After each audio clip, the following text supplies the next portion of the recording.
habíamos hablado en la otra clase del cáncer de pulmón, que es una de las patologías, como dijimos, más importantes a nivel torácico, sobre todo el parénquima pulmonar. Entonces, hoy nos vamos a encargar de la otra cavidad que hay dentro del tórax, que es el mediastino, el cual, como sabemos, es extremadamente importante por los órganos que abarca. En primer lugar, tenemos los órganos fundamentales del aparato cardiovascular, como el corazón y los grandes vasos que emergen de él. También tenemos una parte muy importante del aparato respiratorio y, por supuesto, un segmento importante del tubo digestivo que es el esófago. Con esto comprenderán que cualquier patología que asiente dentro del mediastino, dentro de este espacio reducido, el cual está limitado por los pulmones a ambos lados, el diafragma hacia abajo y hacia arriba nada más, tiene un espacio relativamente abierto para comunicarse con el cuello. Por ende, cualquier proceso expansivo a este nivel va a producir necesariamente la compresión de alguna de estas estructuras. Por ende, se van a producir unas enfermedades que son realmente importantes y que tenemos que tener en cuenta. Hoy realmente, entonces, al ocuparnos del mediastino, vamos a ocuparnos de dos aspectos, dos tipos de patologías. Uno de los tumores del mediastino y otro de un proceso bastante importante, bastante grave sobre todo, que es la infección del mediastino. Se imaginarán, en este apartado, en esta área en el cual todos los órganos o las estructuras son muy relevantes, que se produzca un proceso infeccioso o inflamatorio, es terrible, porque además no es de tan fácil acceso para realizar algún drenaje del mismo. Bueno, comencemos con los tumores entonces. Podemos decir que los tumores realmente, considerando el pool general de tumores, no son muy importantes. Casi la mitad de los casos cursan en forma sintomática. Cuando se presentan síntomas secundarios a la compresión de estructuras vecinas. Esto, como estábamos viendo en esa imagen, como les hablé, evidentemente que al ir creciendo, necesariamente va a desplazar algunos de estos órganos y secundariamente vamos a tener la sintomatología debida a la compresión de estos órganos, no por el tumor en sí, el tumor per se. En la primera etapa de la vida son más frecuentes en el mediastino posterior y generalmente son benignos. Esto es muy importante tenerlo en cuenta porque es un factor determinante para el diagnóstico de las patologías del mediastino, la edad del paciente. En los niños, en los infantes, generalmente los procesos del mediastino están ubicados hacia atrás. Y como dice este escrito acá, son en la mayoría de los casos benignos. En cambio, en los adultos de preferencia se ubican en el mediastino anterior, los cuales en muchos casos son malignos. O sea que el primer parámetro diagnóstico es la localización y segundo, la edad del paciente. Bueno, aquí tenemos una imagen de lo que es la división del mediastino, lo cual es fundamental, como vimos ya, para determinar el origen de la tumoración y por ende el diagnóstico, el pronóstico y tratamiento. Sabemos que el mediastino anterior está ubicado por delante del corazón. El mediastino medio ocupa generalmente la altura de la tráquea y el mediastino posterior es lo que está por detrás de la tráquea. En todo esto, lo que guarda gran relevancia por la repercusión anátomo-patológica que presenta son las lesiones que se producen sobre todo a nivel del mediastino antero-superior. Esto tenemos que tenerlo muy en cuenta porque las patologías más importantes tumorales que llegan a afectar severamente a una persona adulta están localizadas generalmente en esta área. Acá tenemos una clasificación de estos tumores, de acuerdo a su origen y de acuerdo a su localización, como ya habíamos hablado. De acuerdo a su localización, ya dijimos que en el mediastino anterior es más frecuente en los adultos, realmente en el mediastino anterior y medio, y en el mediastino posterior es más frecuente en niños. ¿Cuál puede ser el origen de estos tumores? Pueden ser de origen embrionario, como por ejemplo los tumores neuroendocrinos o los seminomas, que aparecen, tienen un origen embrionario y aparecen generalmente en el adulto joven. Después tenemos los tumores de las glándulas endocrinas. Aquí tenemos a un órgano fundamental ubicado en esa localización, que es el timo. Después tenemos los tumores nerviosos. Los tumores nerviosos se refieren a los tumores de las raíces nerviosas, del tejido nervioso, no al nerviosismo propio del paciente. Entonces, estos están localizados generalmente en la parte posterior del mediastino y son los que se llaman los neurilenomas. Tumores del tejido conectivo. Estos también son muy importantes porque son generalmente los sarcomas, que suelen ser malignos, suelen ser agresivos, invaden, difícil de tratar porque son irresecables en su totalidad. Entonces son una situación bastante complicada. Pues tenemos las adenopatías pseudotumorales. Esto se refiere sobre todo a los conglomerados ganglionales que se van formando a medida que va evolucionando el proceso patológico, sobre todo linfoproliferativo. Entonces se forman los conglomerados ganglionales que van avanzando. Me faltó los tumores parasitarios. Estos también son relativamente importantes, pero no tan frecuentes. Según la localización, como ya habíamos dicho, en los distintos niveles del mediastino. En el mediastino anterior, ¿qué tipo de tenemos? Tenemos los más importantes. Los más importantes son, pero acá no, en esta, se me escapó, acá no lo ubiqué, está el linfoma también, ¿eh?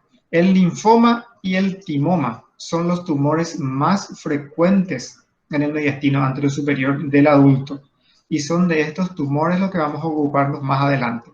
También podemos tener tumores germinales, tiroideos y tímicos, como ya dijimos. En el medio también puede haber linfomas, feocromocitomas, quistes broncogénicos y pericárdicos. Estos quistes broncogénicos y quistes pericárdicos son también tumores de origen embrionario, los cuales se producen por un defecto en el desarrollo embrionario de esos tejidos. Por lo tanto, quedan formándose unas pequeñas áreas quísticas que luego con el correr del tiempo van avanzando. Generalmente estos se diagnostican sobre todo por los hallazgos casuales por imágenes y tienen una solución quirúrgica generalmente. En el mediastino posterior, lo más frecuente son los tumores neurogénicos. Entre estos, como le había dicho, el neurilenoma. Esto se ubican generalmente en la unión de la columna con la parrilla en el surco costal posterior. Y de allí van creciendo y ocupando la cavidad torácica. No son propiamente dicho de la cavidad torácica, porque nacen en los ganglios nerviosos posteriores.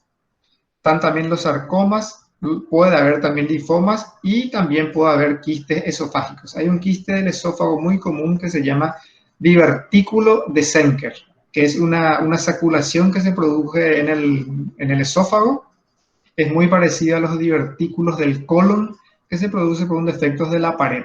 También tiene resolución quirúrgica y el diagnóstico se realiza casi siempre por imágenes, sobre todo una radiografía, un esofagograma, una radiografía contrastada del esófago, lo cual nos va a demostrar el sáculo o que tiene el esófago. El paciente, ¿por qué suele consultar?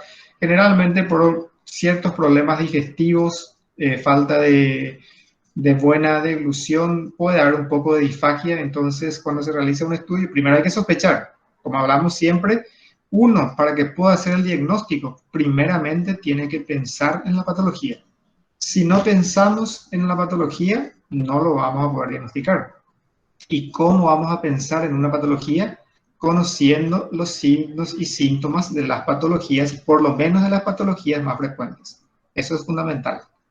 Conocer los signos y síntomas de las patologías más frecuentes, en este caso las patologías quirúrgicas, y por ende, una vez pensado en esas patologías, asociamos los síntomas y ahí podemos llegar a un diagnóstico y solicitar los medios auxiliares de diagnóstico más adecuados. Acá está más o menos un porcentaje de la distribución de los tumores. Vemos evidentemente que en el mediastino anterior es el sitio donde se localizan la mayor cantidad de los tumores. Esto es considerado en forma general. ¿Qué pasa con la sintomatología? También la mayoría de los casos cursa en forma sintomática, o sea que no es muy frecuente que un paciente venga a consultar por síntomas específicamente relacionados a tumores que se asientan en el mediastino. La mayoría o la mitad de los casos se llegan a diagnosticar por hallazgos casuales, mediante estudios rutinarios que se realizan por cualquier otro procedimiento. Cuando presentan síntomas, ya dijimos que depende de la localización del tumor. Los que están localizados en el mediastino superior presentan síntomas más precozmente y también pueden manifestar síntomas generales inespecíficos. ¿Qué se refiere con esto de que depende de la localización del tumor? Porque como vimos, los síntomas que presentan son secundarios, sobre todo a la compresión de estructuras vecinas. Y si están, dependiendo en qué área del mediastino están, qué órgano están comprimiendo o invadiendo, por lo tanto ahí vamos a tener la sintomatología correspondiente. ¿Por qué dice que los que están ubicados en la parte superior del tórax presentan sintomatología más precozmente? Porque la escotadura, como ustedes recordarán, esa imagen, el tórax tiene la imagen de un cono en el cual la parte superior es la abertura elíptica más pequeña. Entonces, por ese pequeño espacio atraviesan una cantidad de vasos, sobre todo, que van, y también el tubo digestivo y respiratorio que van hacia la región del cuello. Por ende, por un espacio más pequeño salen estas estructuras, por lo tanto, la aparición de una tumoración, aunque sea de pequeño tamaño, ya puede comprimir esta estructura, por lo tanto, presentar síntomas. Por eso, los localizados en esa área pueden presentar síntomas más precozmente. ¿Cuál es el efecto clínico de esto? La presencia de un tumor que va a producir, evidentemente, compresión de los órganos. Y con esto vamos a producir lo que se llama el síndrome mediastinal. ¿Qué es el síndrome mediastinal? Es el conjunto de síntomas y signos que resultan de la compresión de uno o varios órganos localizados en el mediastino. El síndrome mediastinal es una entidad clínica muy importante, estudiada, y que debemos conocer la fisiología, la etiopatogenia, el diagnóstico precoz y por ende el tratamiento posible para estos casos. Tienen que guardar en su mente este nombre de síndrome mediastinal. El síndrome mediastinal puede ser a su vez, como dijimos, dependiendo siempre de la localización del problema, en el mediastino superior, medio, inferior o posterior. ¿Qué pasa con el síndrome del mediastino superior? Ahí está la entidad clínica llamada síndrome de la vena cava superior. El síndrome de la vena cava superior es un cuadro ominoso que se presenta en los pacientes que presentan una tumoración en el área superior del mediastino, sobre todo generalmente en el mediastino anterosuperior, el cual invade la vena cava superior. Y como sabemos, la vena cava, como todo vaso, sobre todo venoso, no tiene una pared muy resistente. Por ende, cualquier aumento de tamaño de estructuras vecinas o tumorales va produciendo inmediatamente la reflexión de la pared de la vena cava, y esto trae como consecuencia, ¿qué cosa? La disminución del retorno venoso y por ende, lo más importante, la rémora venosa de toda la parte superior, del cuello para arriba.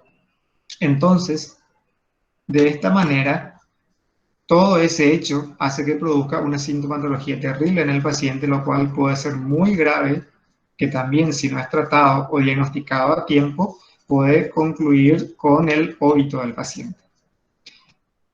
Inclusive, una vez diagnosticado, muchas veces es difícil de tratarlo, porque como sabemos, y somos repetitivos en eso, tiene una localización muy profunda y de difícil acceso quirúrgico.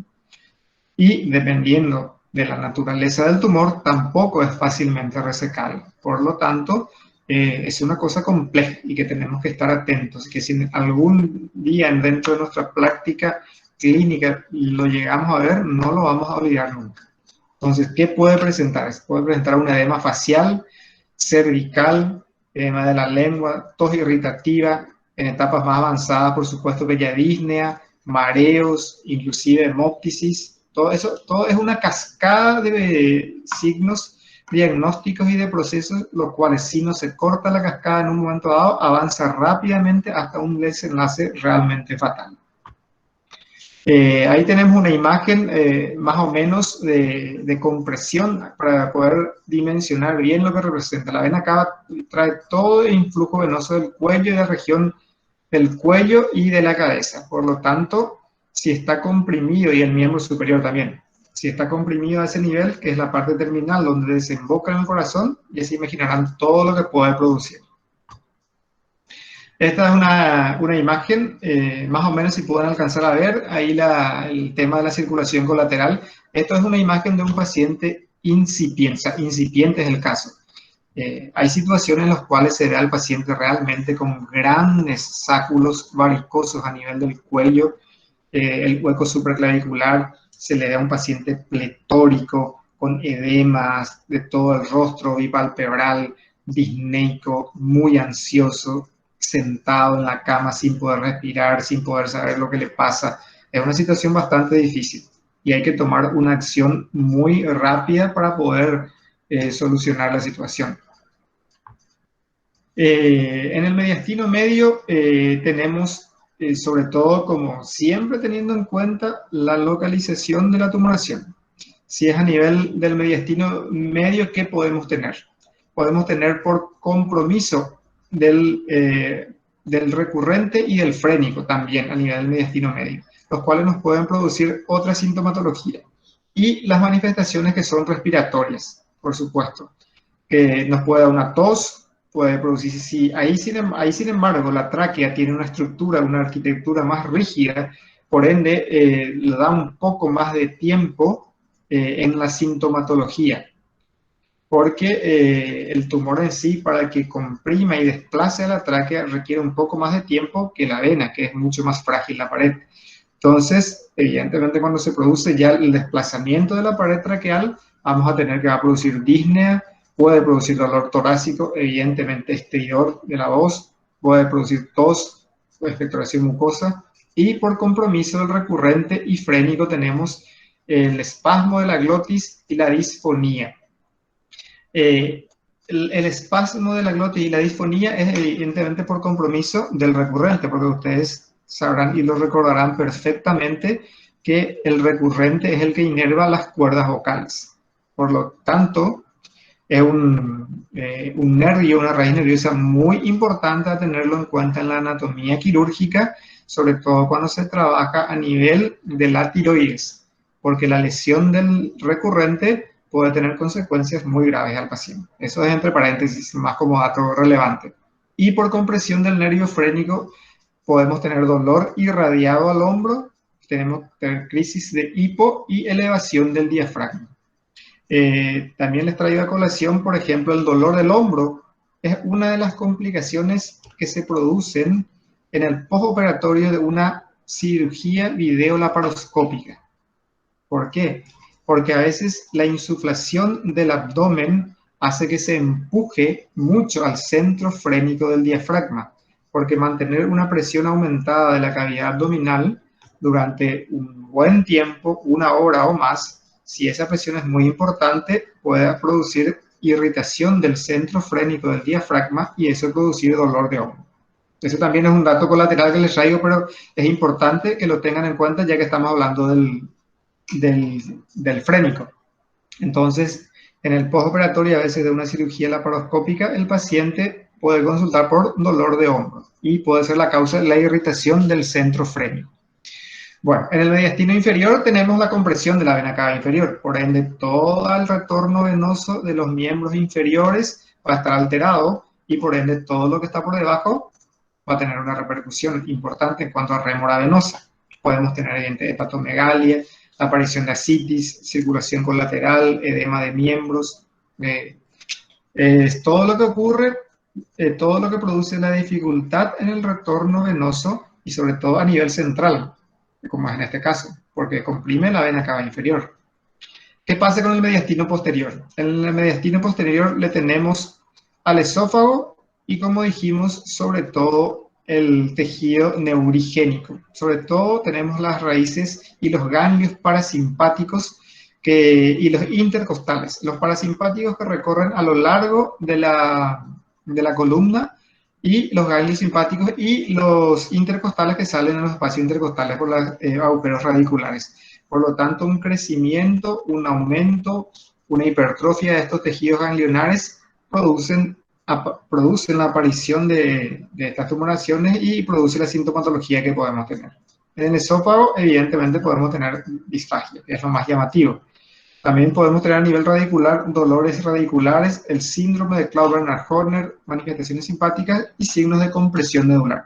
Este signo de compresión medular realmente es un proceso bastante raro, en el cual la tumoración es realmente también neurigénica de los nervios periféricos ya, pero que debido a su importancia y a su tamaño va comprimiendo la médula.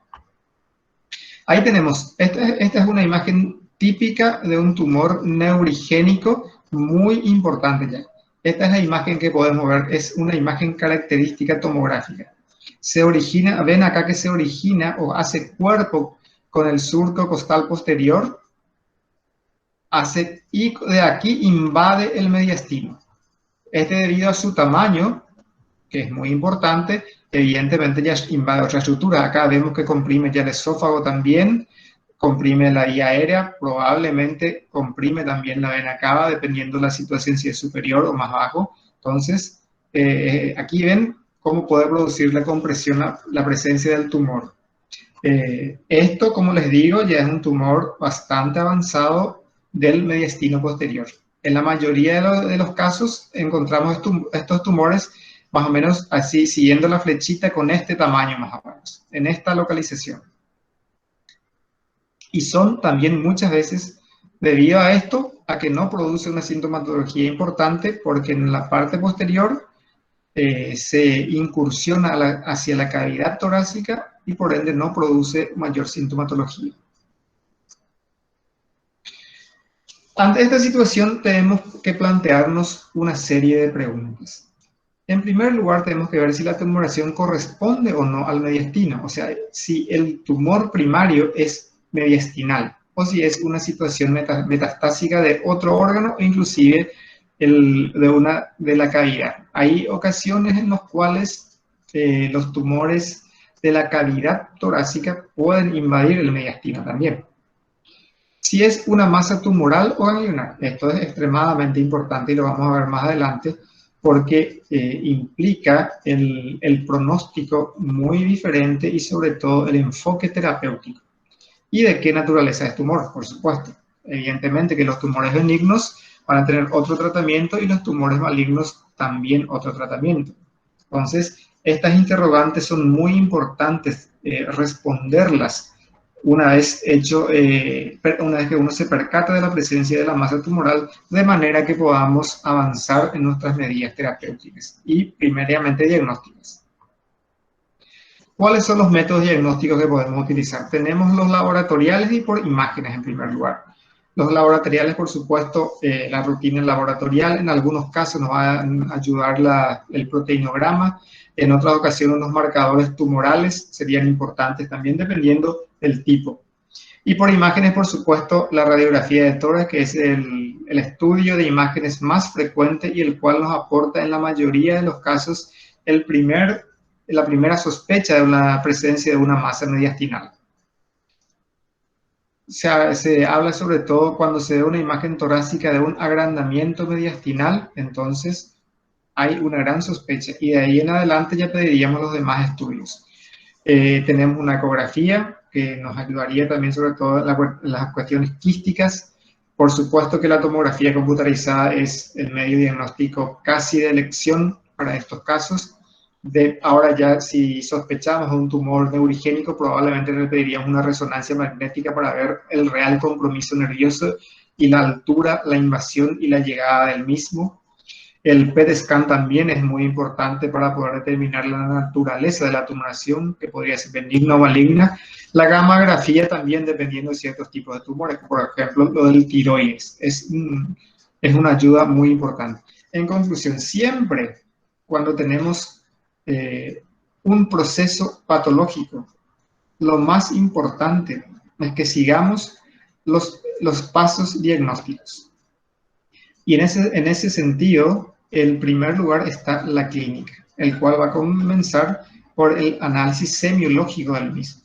Eso es categórico. Una vez que estemos bien encaminados en el análisis clínico de la situación, vamos a pedir el medio diagnóstico más adecuado y el cual nos va a ayudar con más precisión para confirmar el diagnóstico. Y después, una vez que tengamos ya la localización de la tumoración y la sospecha del origen del órgano debido a estas imágenes que le vamos a pedir, evidentemente, como hablamos en el cáncer pulmonar, tenemos que biopsiar, porque ahí va a estar el quiz de la cuestión. El origen, confirmar el origen y la naturaleza de la tumoración en base al cual podamos establecer la terapéutica. Entonces tenemos varias herramientas nuevamente. Tenemos la punción con una aguja fina, tenemos la biopsia ganglionar, tenemos la punción transbronquial, la mediastinoscopía, la toracoscopía, la toracotomía. Siempre, como insistimos siempre, en estos medios diagnósticos hay que empezar del medio más simple a lo más complejo. Porque si podemos obtener buen material y con ello la respuesta correcta del anatomopatólogo con una simple punción aspiración, simple entre comillas, ¿verdad? De una punción aspiración con aguja fina, debemos practicarla de entrada. No vamos a ir a una toracotomía, que es una complejidad tremenda, para obtener un diagnóstico nada más, si es posible hacerlo con los demás medios anteriores. Siempre también, en este caso, para elegir el medio a utilizar para obtener el material biópsico, va a depender del análisis correcto que hagamos de la localización de la tumoración y de la accesibilidad del mismo. Evidentemente, si tenemos un ganglio palpable, superficial, es lo primero que debemos tomar. Como hablamos también en la clase anterior del cáncer de pulmón. Ganglio palpable en el examen físico, ¿cuál es la primera medida biópsica? Biopsiar el ganglio. Porque con esto vamos a tener el diagnóstico y probablemente también la estadificación del mismo. Una referencia a lo que es la mediastinoscopía. La mediastinoscopía es una endoscopía, igual que los otros medios endoscópicos, lo cual nos sirve para investigar el mediastino, sobre todo el mediastino anterior. Se realiza mediante un equipo rígido que tiene una fuente de luz y una cámara y un canal de trabajo. Tres aspectos principales: fuente de luz, cámara y canal de trabajo. Canal de trabajo es un conducto interno en el cual uno puede meter los instrumentales para poder trabajar. Esos instrumentales son pinzas, tijera, cauterio, aspirador, entonces que son muy importantes.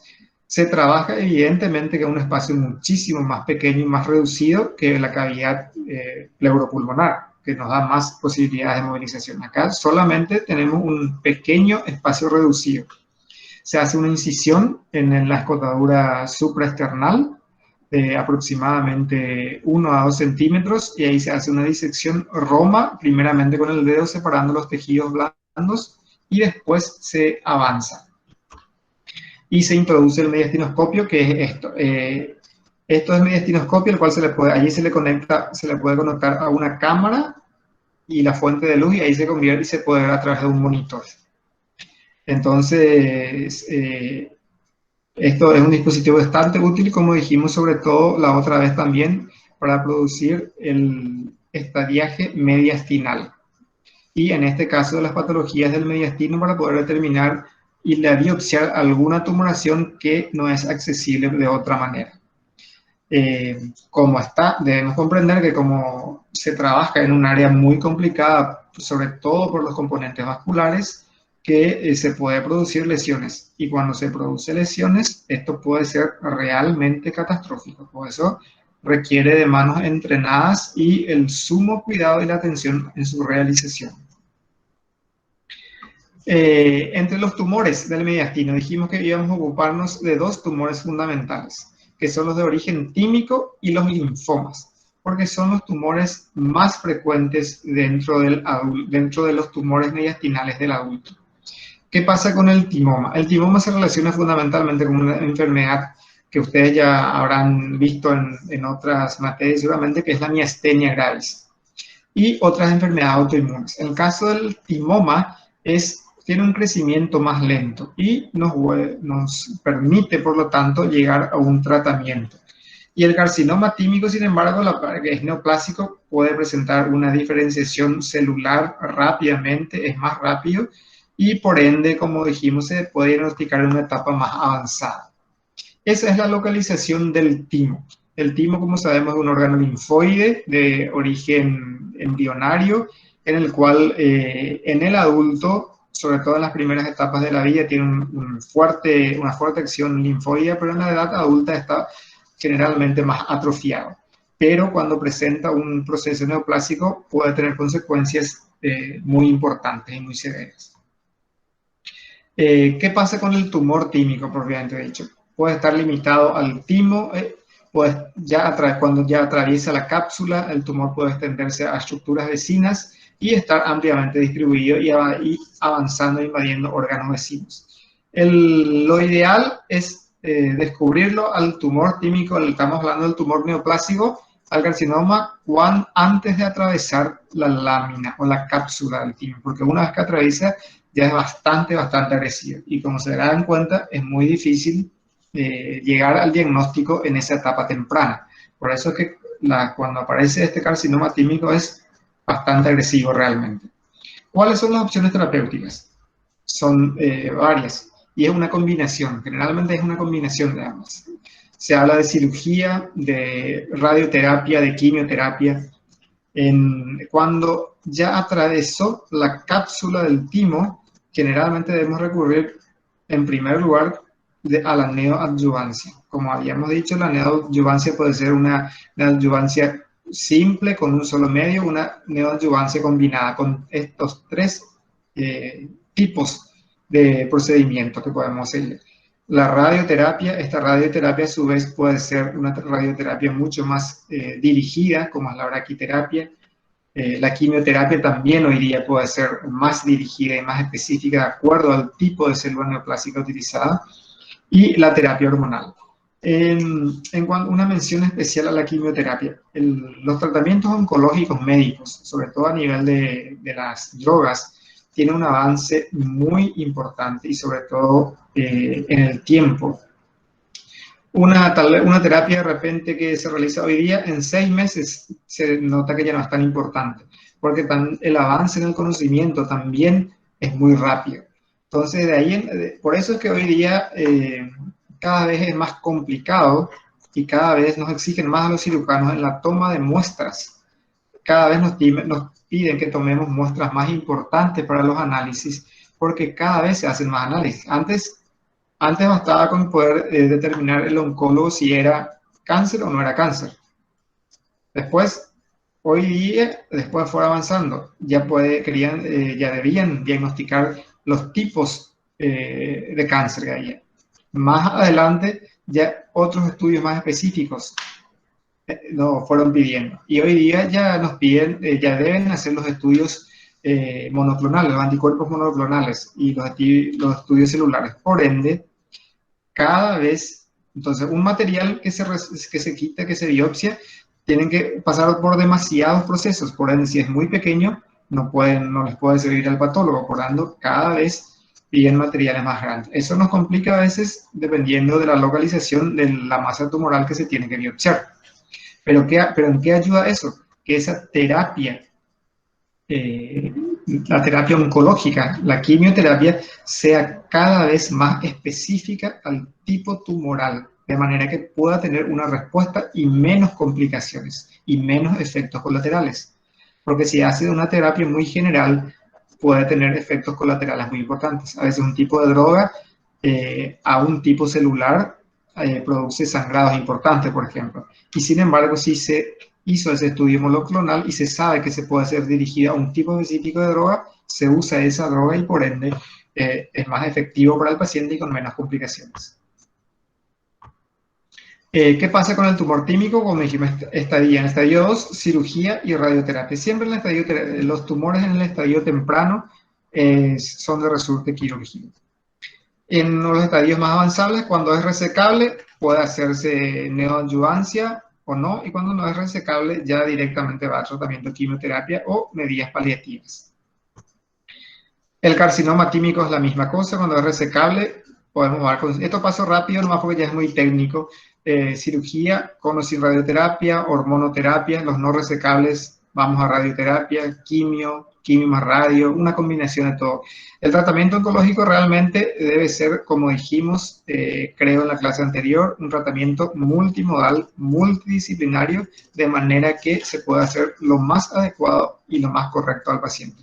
Un solo especialista, o sea, una sola área de la oncología, no puede manejar correctamente a un paciente. Solo el cirujano, solo el oncólogo, solo el patólogo, solo el especialista en imágenes, es imposible. Tiene que ser un manejo multidisciplinario.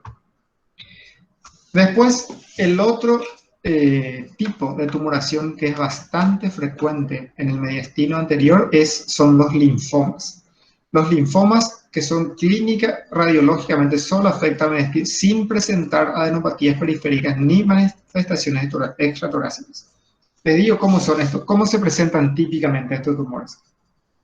Estos son tumores importantes en tamaño, que consulta generalmente un adulto joven, la mayoría mujeres, por un dolor en el pecho, un dolor leve a moderado en el pecho, evolución relativamente tórpida, que no tiene una causa aparente, que no hay fiebre, no hay otra sintomatología, no hay disnea. Entonces, al realizar una radiografía, ya se nota el ensanchamiento mediastinal. Y en la tomografía se confirma la presencia de la gran masa en el mediastino anterior. La presencia de dicha masa en el mediastino anterior en contacto con la pared en un adulto joven, la primera sospecha diagnóstica debe ser de un linfoma, sobre todo en el sexo femenino. ¿Cuáles son las características? Como sabemos, existen dos variedades, el Hodgkin y no Hodgkin. Se ubican, como dijimos, en el mediastino, sobre todo en el mediastino anterosuperior. Es también uno de los tumores mediastinales más frecuentes. Sobre todo se presenta en la población joven, como ya dijimos. Los no Hodgkin pueden presentarse como masas importantes que invaden inclusive la pared. Los síntomas más comunes, como ya les dije, son el dolor, a veces un poco de tos y dependiendo si es ya muy importante la disnea. Y el tratamiento es médico. Esto es lo relevante acá del linfoma, que el linfoma, los cirujanos no podemos hacer nada por el paciente, excepto, que también es muy importante, tomar la biopsia, de manera que se pueda certificar el diagnóstico y por ende iniciar el tratamiento más adecuado. Pero como les digo, esa imagen que les pinté del paciente es lo típico. Mujer aproximadamente de 25 a 30, 35 años de edad que consulta por un dolor leve a moderado, tal vez una tos esporádica, pero llamativa, porque no presenta otra sintomatología ni otra dificultad. Dolor a nivel del pecho, dolor retroesternal o a nivel de la unión condrocostal, y que al examen radiológico se detecta la presencia de esa masa importante. Ahí está la imagen. Esa es una imagen de una gran masa mediastinal y eso es lo que se cataloga de un ensanchamiento mediastinal, porque es mucho mayor que la silueta cardíaca y de las estructuras típicas del mediastino que se ve a una radiografía. Entonces, ese paciente que viene junto a nosotros con esa sintomatología en el cual le pedimos una radiografía y vemos esta imagen, lo primero que tenemos que hacer es una tomografía para poder confirmar la alta sospecha que ya podemos tener de que pudiera ser un linfoma. Ahí está, esa es la tomografía típica que vemos, esa enorme masa que ocupa el mediastino anterior y está en directo contacto con la pared anterior del tórax, sobre todo la parte paraesternal. Bueno, antes de entrar en la parte inflamatoria, acá esta imagen es muy característica y por eso les quiero mencionar en cuanto a la decisión del procedimiento a elegir para realizar el diagnóstico. De esto, porque estos son casos frecuentes en la patología torácica y sobre todo ustedes, como sabrán, el linfoma es bastante extendido. En este caso hablamos del linfoma mediastinal, netamente del linfoma localizado en el mediastino. Entonces, ante esta imagen, con esa sintomatología, vamos a tener la sospecha de que es el linfoma. ¿Cómo vamos a diagnosticar esto? Porque si se confirma el linfoma, tiene que recibir un tratamiento oncológico, médico, con drogas quimioterápicas, lo más rápido posible. Y tiene una muy buena respuesta a la medicación oncológica. El linfoma tiene una muy buena respuesta. Por esto tenemos que actuar lo más rápido posible. Pero ningún oncólogo puede hacer nada sin que tenga el diagnóstico. Entonces, tenemos que tomar un material biópsico. Debido a que está en el mediastino anterior y muy en contacto con la pared, en este caso, tenemos dos opciones que podemos elegir. Una de ellas es la punción transparietal guiada por tomografía. Si bien están otras estructuras muy importantes que si llegamos a lesionar va a ser catastrófico para el paciente, pero debido al tamaño de la tumoración y a la localización, podemos decidir por una punción transparietal, siempre, en todas las veces, guiados por una tomografía. Entonces, marcamos el sitio de punción. Esto se hace siempre en sala de tomografía. Entonces, se van tomando las imágenes tomográficas y se va realizando la punción. En este sector, donde ven la flecha, se puede entrar con la aguja y se llega a la parte media y se dispara. Como habíamos hablado, uno de los dispositivos utilizados para esta biopsia de estructuras sólidas o de masas es un dispositivo que se llama Trucut, que tiene un dispositivo interno, como un ganchito, en el cual al llegar a esta cavidad tiene una camisa externa y un dispositivo interno, el cual al llegar a este punto se dispara y entonces toma como un sacabocados un fragmento de la tumoración y se retira. Si mandamos el equipo a otro lado, probablemente podemos lesionar las estructuras del mediastino, que ahí sí que va a ser catastrófica. Si mandamos a otro lado, podemos lesionar el pulmón, producir neumotórax, hemotórax, que son lesiones complicadas. Por eso también requiere un análisis correcto del sitio de punción. Y otra técnica para obtener un buen material es una cirugía, realizar una pequeña toracotomía anterior o mediastinostomía, en el cual se hace una incisión a nivel entre el segundo y el cuarto espacio intercostal paraesternal y se llega directamente, se recae encima de la tumoración. No se entra a la cavidad pleural porque el tumor está en. Por eso la condición sine qua non es que el tumor esté en contacto con la pared. Entonces, pero esto ya es una cirugía en quirófano con anestesia general. Se hace la incisión, como decimos, de 2 a 4 centímetros a nivel del mediastino anterior paraesternal, cerca, entre el segundo y el cuarto espacio, se avanza y se cae directamente sobre la tumoración. ¿Cuál es la ventaja? Que se puede obtener un material mucho más importante en tamaño, bajo visión directa, para el estudio anatomopatológico. La desventaja es que estamos muy cerca, por ejemplo, de un vaso importante que es la mamaria interna, que podemos lesionar en el procedimiento. Por lo tanto, lo tenemos que hacer con el máximo cuidado. Pero esos son los dos medios técnicos que podemos utilizar para realizar la biopsia de esta masa, que de ello va a depender el tratamiento. Bueno, ahora vamos a hablar un poco del proceso infeccioso, inflamatorio, que puede ocurrir a nivel del mediastino, que es la mediastinitis. Esto les cuento que sí, esto sí que es catastrófico para el paciente. Cualquier infección en cualquier parte del cuerpo es terrible, pero en el mediastino es catastrófico. ¿Por qué? Porque el mediastino está profundo, no es accesible, está protegida por una estructura ósea, tiene los órganos probablemente más importantes de la cavidad torácica que son fundamentales para la vida y por lo tanto tiene una evolución muy rápida. Es la inflamación del tejido conectivo del mediastino, puede producir en forma aguda o en forma crónica, pero sobre todo la forma aguda es la que es terrible. Si es que tenemos que abrir los ojos cuando estamos ante un paciente con una alta sospecha de mediastinitis. Les digo, entre todas las patologías infecciosas agudas, más o menos hasta el mismo nivel que también que una encefalitis. El problema fundamental de estas estructuras que están dentro o cubiertas por una estructura ósea. Las mediastinitis agudas pueden tener un origen aerodigestivo, puede ser postesternotomía y puede ser una mediastinitis descendente necrotizante aguda. Esta es la más terrible de todas, porque es debida a una infección generalmente de los órganos que están localizados en la bucofaringe, de las amígdalas, de la faringe, de las raíces dentarias. Cuando se producen unos abscesos dentarios o periamigdalinos no tratados en su debido tiempo, pueden prolongarse la infección y extenderse hacia el mediastino. Estas son las más agudas, las más terribles, las de mucho más agresivas y de difícil tratamiento.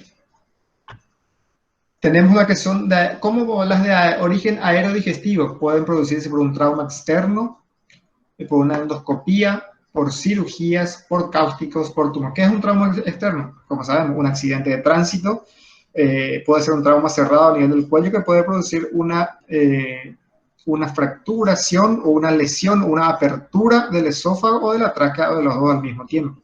Y por lo tanto, el tubo de la vía aérea o el digestivo abierto al mediastino, pasan todas las estructuras, sobre todo las digestivas al mediastino, el cual no está preparado para recibir el contenido digestivo ni el respiratorio con las secreciones, evidentemente se infecta y produce el cuadro bastante importante.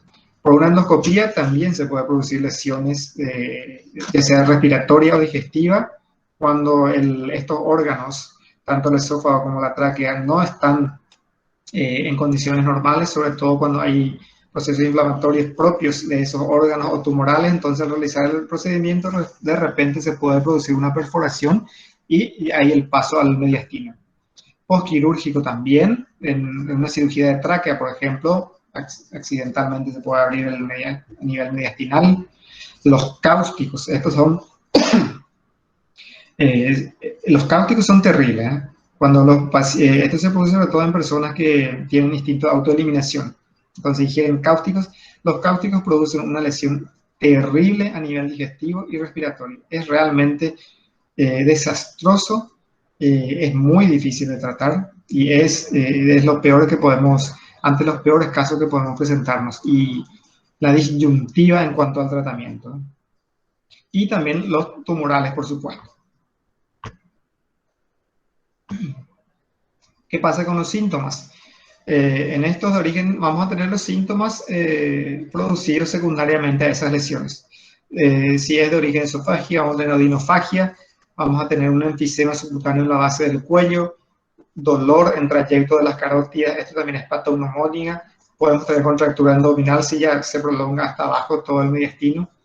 Pero un hecho bastante llamativo e importante semiológicamente es el enfisema subcutáneo en la base del cuello. La presencia de enfisema subcutáneo en la base del cuello ante un antecedente traumático de otro origen a nivel cervical nos debe llamar poderosamente la atención de la mediastinitis, porque esto se traduce con aire dentro del mediastino. Postesternotomía. Esto es sobre todo postcirugía cardíaca o posterior a algún tipo de cirugía torácica en el cual se accede al mediastino.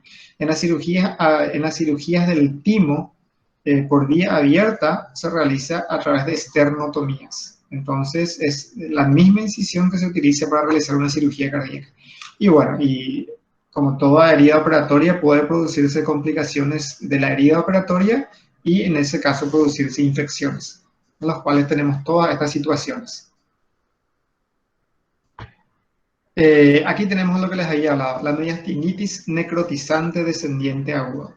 Entre los orígenes, acá figuran los orígenes que les mencioné anteriormente. Es una situación, como les dije, muy importante que produce una destrucción prácticamente de todo el tejido conectivo mediastinal e inclusive de las paredes de los órganos que transcurren por ahí. Produce una infección aguda, purulenta y necrótica. Sobre todo la necrosis que produce es muy importante. Como ustedes saben, la necrosis es destrucción, no tiene posibilidad de recuperación. Por lo tanto, y el paciente decae en una cascada que es muy difícil. Una vez que se desarrolló la cascada de gravedad, es muy difícil alcanzar al paciente para sacarlo de eso.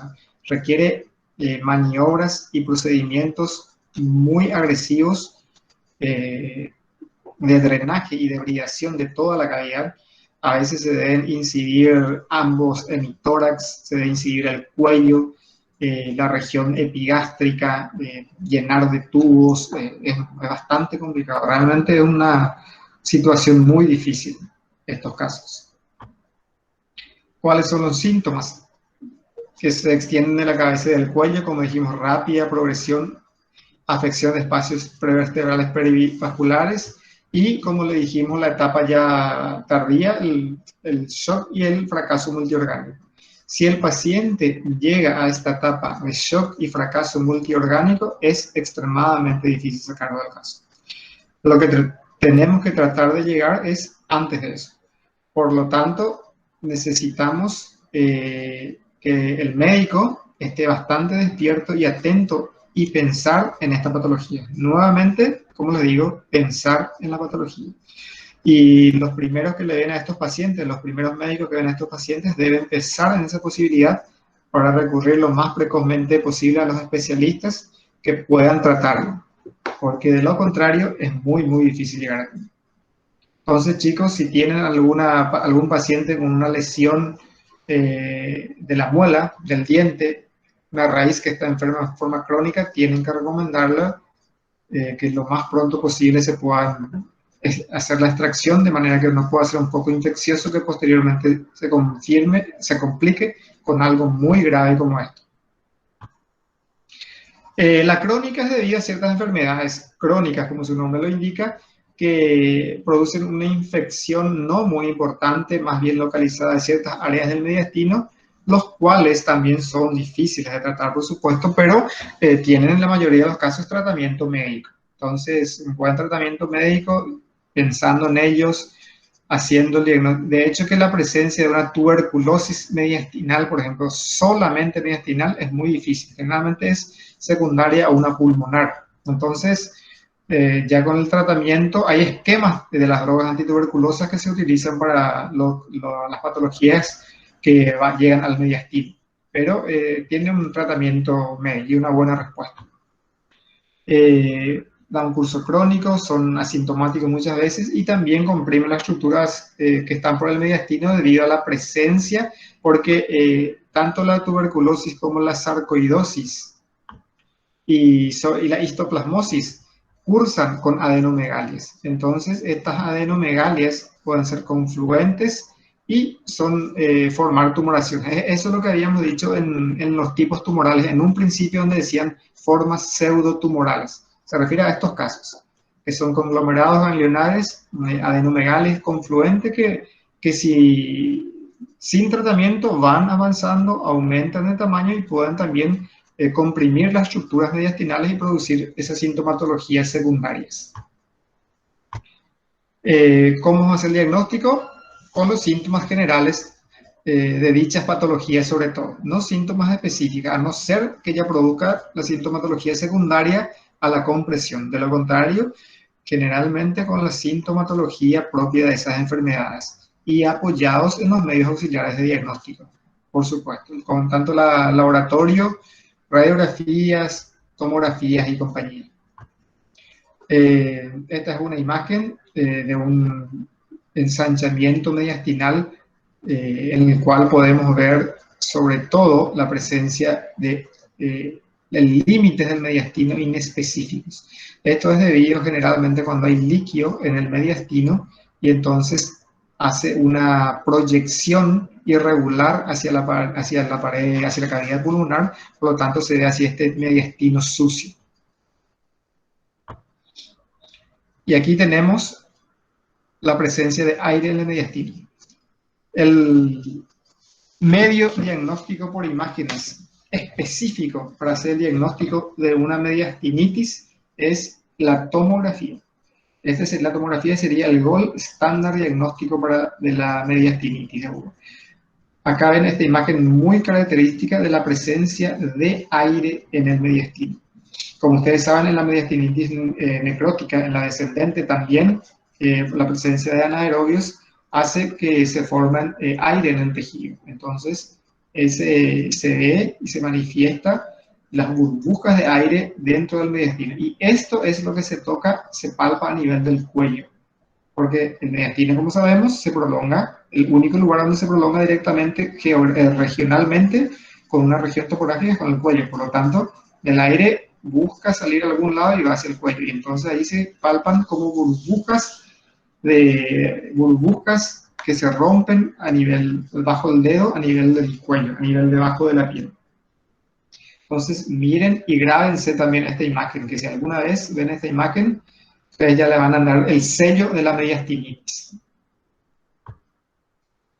El tratamiento, como dijimos, debe ser un tratamiento muy agresivo, muy rápido. Es muy importante la toma de decisiones. Siempre en los procesos quirúrgicos es muy importante la toma de decisiones. No se puede estar esperando mucho tiempo en la mayoría de los casos agudos y de urgencia. Y este es uno de los casos. Se debe realizar una toma de decisiones rápida de manera que se pueda llegar al tratamiento adecuado. ¿Qué es lo que la cirugía? ¿Qué es lo que hace? Busca hacer la cirugía, drenar el mediastino. Como dijimos, el mediastino está escondido detrás de las estructuras óseas. Por lo tanto, hay que buscar el camino para realizarlo. Hay que abrir muchas veces ambos lados del cuello, supraclavicularmente.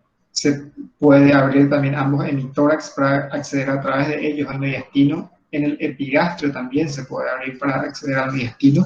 Y se debe realizar drenajes, establecer tubos de drenaje, lavados del mediastino, de manera a poder sacar toda la pus y en lo posible tejido necrótico y procurar que el antibiótico agresivo también que utilicemos pueda actuar contra el germen de manera que pueda parar el proceso. Como sabemos, en toda infección, el doble mecanismo, antibiótico-terapia y drenaje, tiene el efecto deseado, porque solamente el drenaje no va a tener el efecto deseado, porque si bien se va a ir evacuando la colección, pero no se va a parar el origen del proceso. Entonces no se va a poder parar la infección si no se da la antibiótico-terapia adecuada. Siempre debe ser una antibiótico-terapia agresiva, como decimos. Primariamente de entrada, por supuesto que al drenar ya tenemos que cultivar el líquido de manera que podamos realizar un tratamiento antibiótico dirigido de acuerdo al germen aislado. En la crónica, de acuerdo al germen, también se puede usar a veces corticoides para reducir un poco el tamaño de la tumoración, cosas por el estilo. ¿Cuáles son las evidencias en estos casos, en todo este tema del mediastino? ¿Qué podemos decir de esto? Que tiene un origen etiológico bastante diverso en cuanto a los tumores. Tienen un origen bastante diverso, como sabemos, porque hay varios órganos y estructuras que atraviesan a través de él. Sabemos que en los niños está ubicado en el mediastino posterior, y en la mayoría de los casos son benignos. En los adultos, como dijimos, está en el mediastino medio anterior, muchos de los cuales son malignos. Y entre estos, ¿cuáles son los dos tumores más frecuentes? El del timo y los linfomas.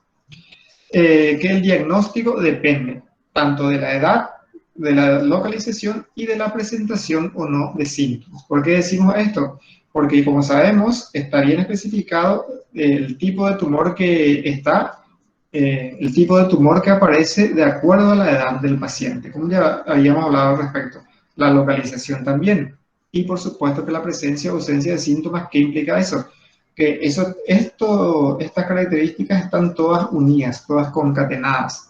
Porque un tumor localizado, como dijimos, en el mediastino superior, evidentemente que va a presentar síntomas mucho más precozmente. Y eso nos va a dar la gravedad de la situación.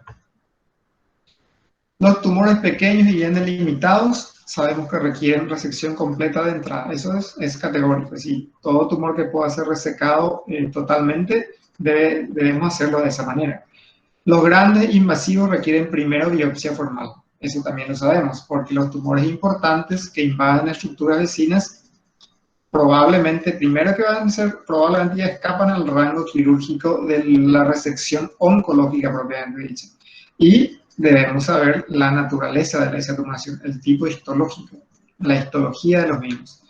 Y considerados globalmente, los tumores mediastinales en su gran mayoría recaen en el territorio del tratamiento médico.